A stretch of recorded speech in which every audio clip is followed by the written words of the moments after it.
గతంలో చంద్రబాబు చేసిన అబద్ధాలు, మోసాల పాలన చూసిన తర్వాత అందుకు భిన్నంగా 5 ఏళ్లుగా మన ప్రభుత్వం చేసిన మంచిని చూసిన తర్వాత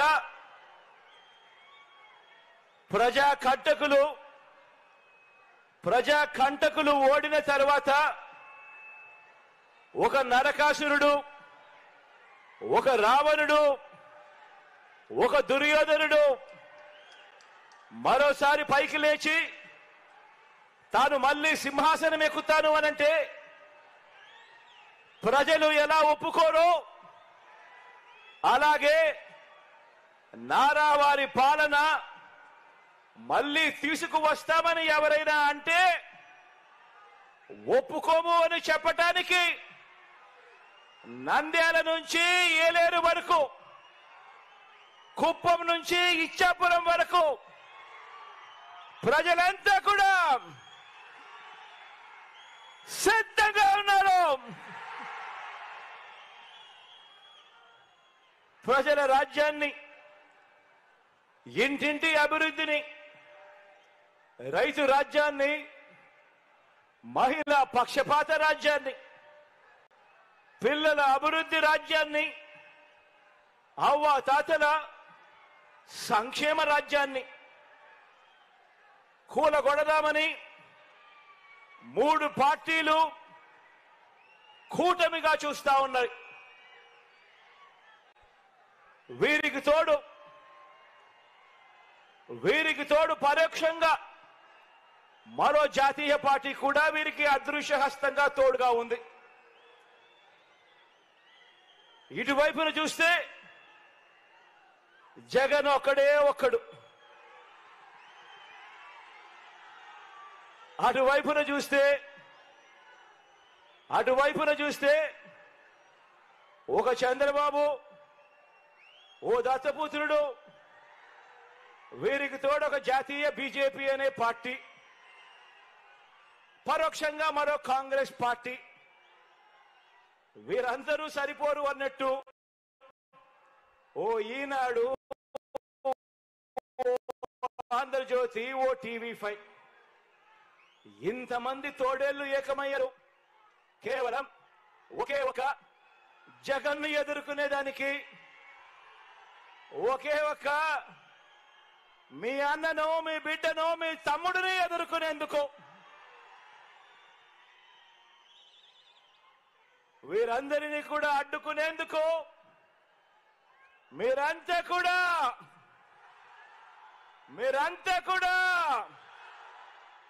సిద్ధమేనా అని అడుగుతా ఉన్నాను. పేదవాడి భవిష్యత్తును వెలుగు నుంచి చీకటి వరకు తీసుకుపోదామని పొత్తుల మారి, జిత్తుల మారి, ఎత్తుల మారి పార్టీలన్నీ కూడా కుట్రలు చేస్తా ఉన్నాయి, కుతంత్రాలు చేస్తా ఉన్నాయి. ఎదుర్కొనేందుకు ఆ కుట్రలను, ఆ కుతంత్రాలను ఎదుర్కొనేందుకు మీరంతా కూడా సిద్ధమేనా అడుగుతా ఉన్నాను. మరోసారి ఫ్యాన్కు 2 ఓట్లు వేయించి 175కు 175 అసెంబ్లీ స్థానాలు, 25 ఎంపీలకు 25 ఎంపీ స్థానాలు, మొత్తంగా 200 స్థానాలకు మొత్తంగా 200 స్థానాలు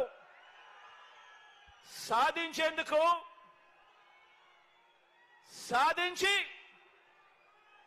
డబుల్ సెంచరీ సర్కార్ను స్థాపించేందుకు మీరంతా కూడా సిద్ధమేనా అని అడుగుతా ఉన్నాను. ఈసారి జరిగే ఎన్నికలు కేవలం ఎమ్మెల్యేలను ఎంపీలను మాత్రమే ఎన్నుకునేందుకు జరిగే ఎన్నికలు కావు. కేవలం ఎమ్మెల్యేలను ఎంపీలను ఎన్నుకునే తతంగం మాత్రమే కాదు. ఈసారి జరగబోయే ఈ ఎన్నికల్లో మన ఓటు వేసి మన ఐదేళ్ల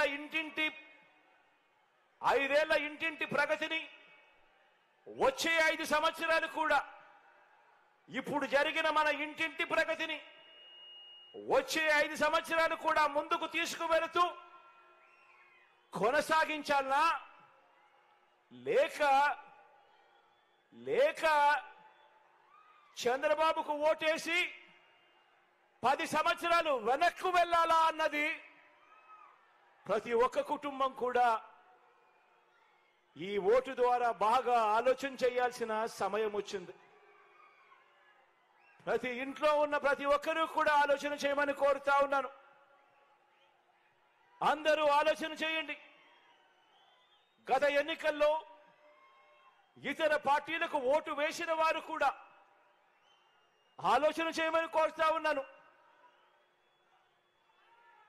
కులం వల్ల కావచ్చు, లేదా ఇతర పార్టీ వల్ల అభిమానమైనా కావచ్చు, నేడు ఎన్నికల్లో మనకు ఓటు వేయని వారందరూ కూడా ఆలోచన చేయమని అడుగుతా ఉన్నాను. ఈ ఎన్నికల్లో వేసే ఈ ఓటు కేవలం ఎమ్మెల్యేలను ఎంపీలను ఎన్నుకునే ఓటు కాదు. ఈ ఓటుతో మన తలరాతలు మనమే రాసుకునే ఓటు ఇది. అందుకే ప్రతి ఒక్కరిని అడుగుతా ఉన్నా, ప్రతి ఒక్కరూ కూడా చివరకు మనకు ఓటు వేయని వారందరినీ కూడా అడుగుతా ఉన్నాను. గత ఎన్నికల్లో ఓటు వేయని వారిని కూడా అడుగుతా ఉన్నాను. ప్రతి ఒక్కరూ కూడా మీరు మీ కుటుంబానికి